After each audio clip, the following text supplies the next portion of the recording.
Assalamualaikum warahmatullahi wabarakatuh. Pada sesi kali ini kita akan mempelajari materi baru, yaitu materi segi empat.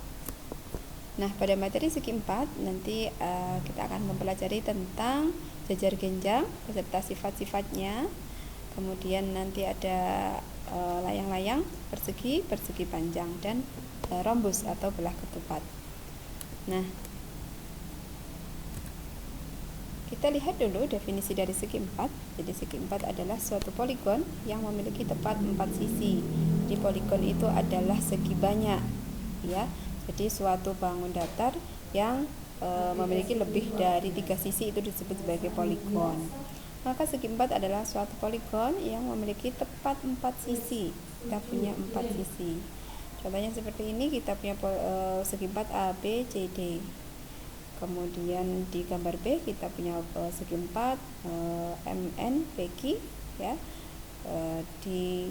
Pada gambar yang bagian A, segi empat ABCD terletak dalam satu bidang yang sama, sedangkan pada gambar B segi empat MN, PQ tidak terletak pada bidang yang sama, ya. Jadi ada dua bidang yang memuat segi empat MN, PQ. Nah, untuk segi empat yang terletak pada satu bidang yang sama itu disebut sebagai koplanar, ya. Jadi segi empat koplanar. Sedangkan untuk yang gambar B, jadi sisi segi empat MNPQ tidak koplanar, ya, atau disebut sebagai segi empat yang condong.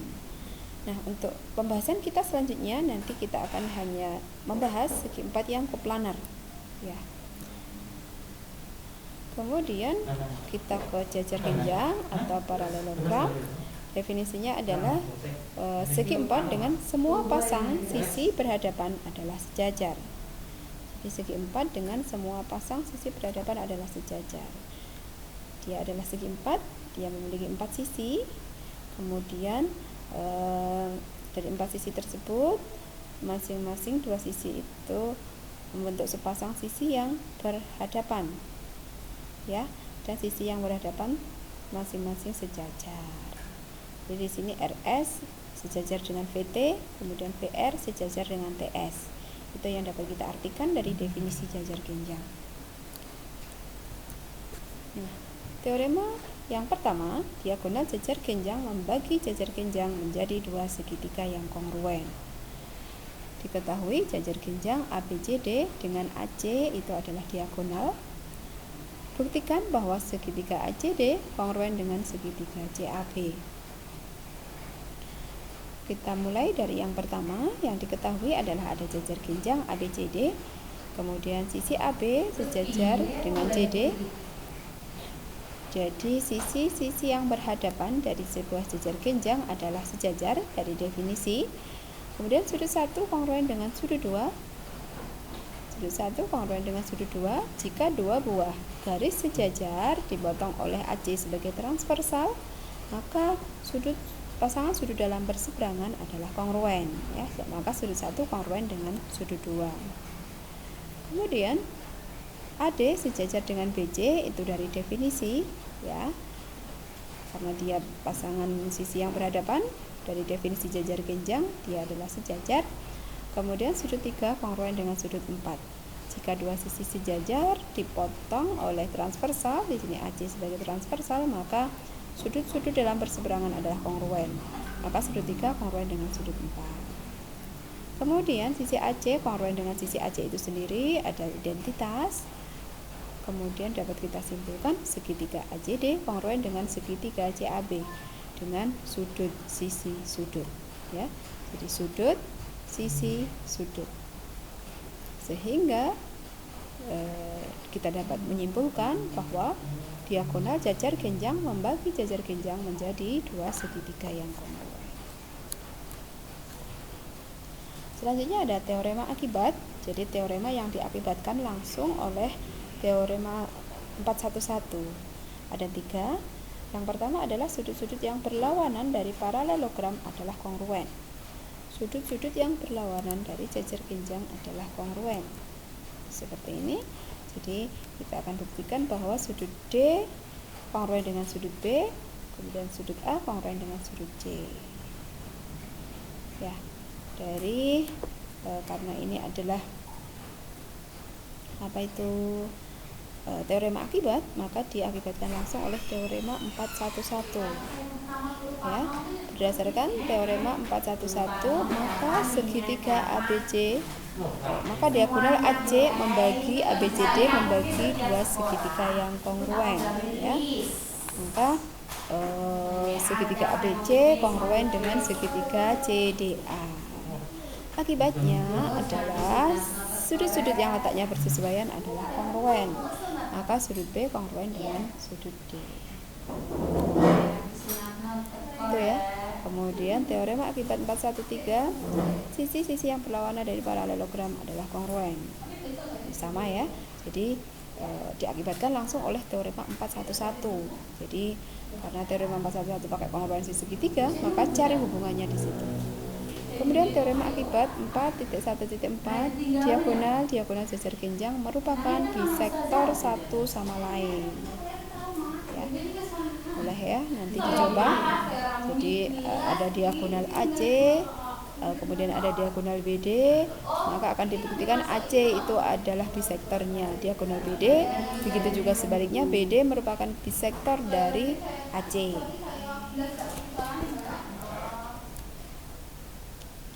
Kemudian teorema akibat 415, sudut-sudut yang berdekatan pada jajar genjang saling bersuplemen, ya.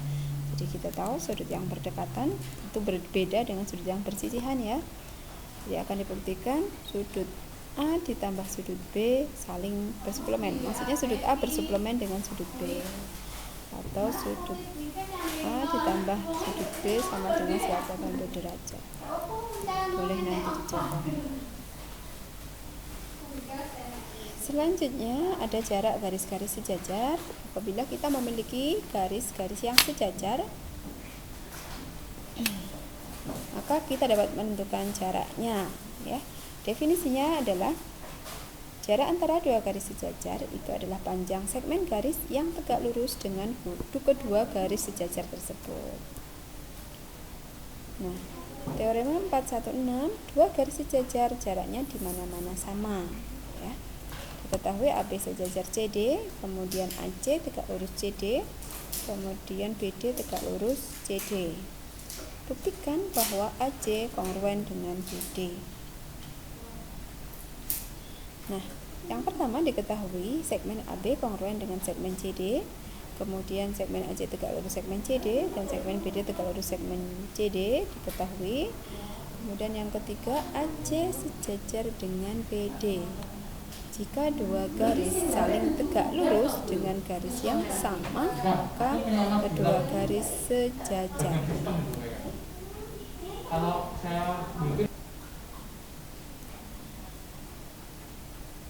Yang ketiga, ABCD adalah sebuah jajar genjang, ya.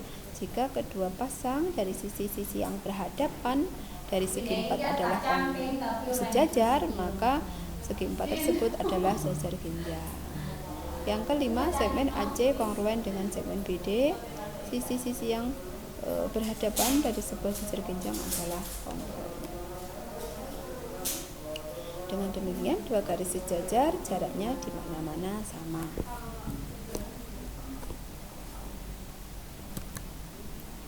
Kemudian ada tinggi jajar genjang. Definisinya, jadi segmen garis dari suatu titik sudut jajar genjang yang tegak lurus dengan sisi yang tidak berdekatan atau perpanjangan sisi tersebut.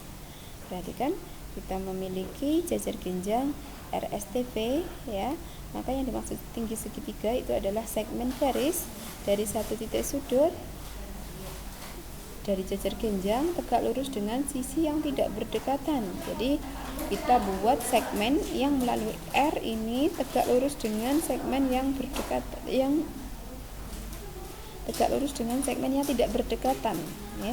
Jadi tegak lurusnya tidak dengan RV, tidak dengan RS, tetapi segmen yang melalui R tadi tegak lurusnya dengan VT, ya. Itu disebut tinggi segitiga. Tentu saja nanti kita boleh ya menentukan tinggi jajar genjang, maksud saya tinggi jajar genjang yang lain ya, yang melalui S, yang melalui V, yang melalui T, bisa ditentukan tinggi.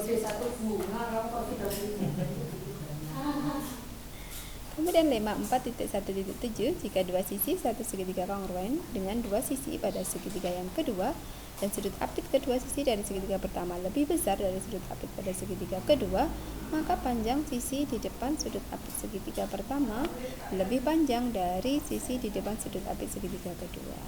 Ya, jadi kalau sisi apitnya masing-masing kongruen, kemudian sudut yang pertamanya adalah lebih besar daripada sudut apit yang segitiga yang kedua, maka sisi di depan sudut apit tersebut yang pertama lebih panjang dari sisi yang di depan sudut apit yang kedua, segitiga yang kedua.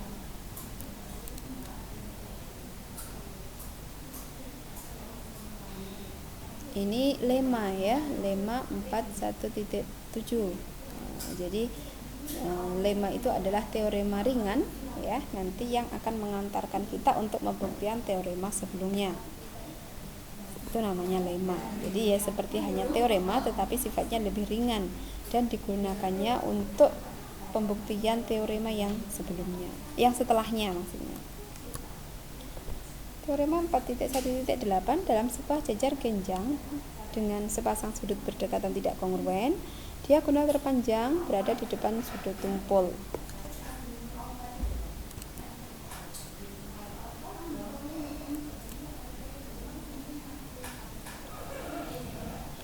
Boleh nanti dicoba ya, pembuktiannya. Kemudian jajar genjang dan layang-layang, jika sepasang sisi segi 4 kongruen dan sejajar, maka segi 4 tersebut adalah jajar genjang. Pasang sisi segi 4 kongruen dan sejajar, maka segi 4 tersebut adalah jajar genjang. Diketahui RS sejajar PT, kemudian RS kongruen dengan PT, buktikan RSTP adalah jajar genjang. Diketahui sisi RS sejajar dengan sisi PT dan sisi RS kongruen dengan sisi PT, kemudian gambarlah diagonal VS.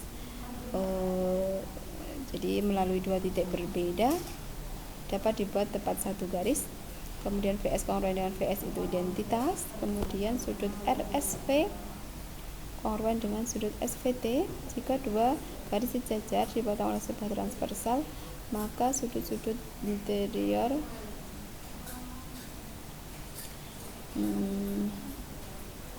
RSV, maka sudut-sudut dalam perseberangan adalah kongruen. Dan segitiga RSV kongruen dengan segitiga TVS,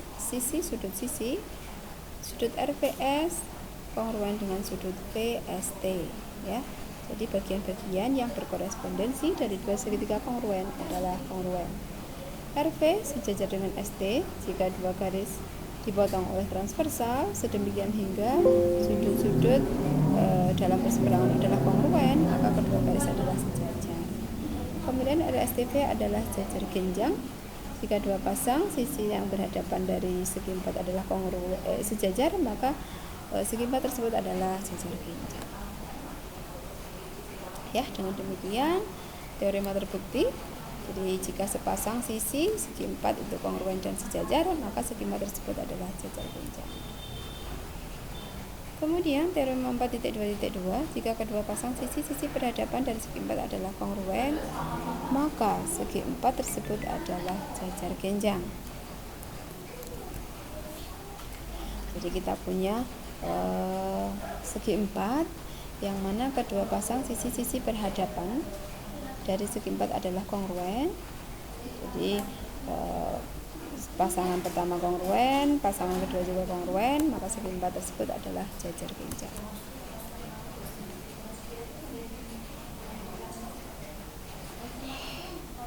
Jika diagonal dari segi 4 saling bagi 2 sama panjang, maka segi 4 tersebut adalah jajar genjang.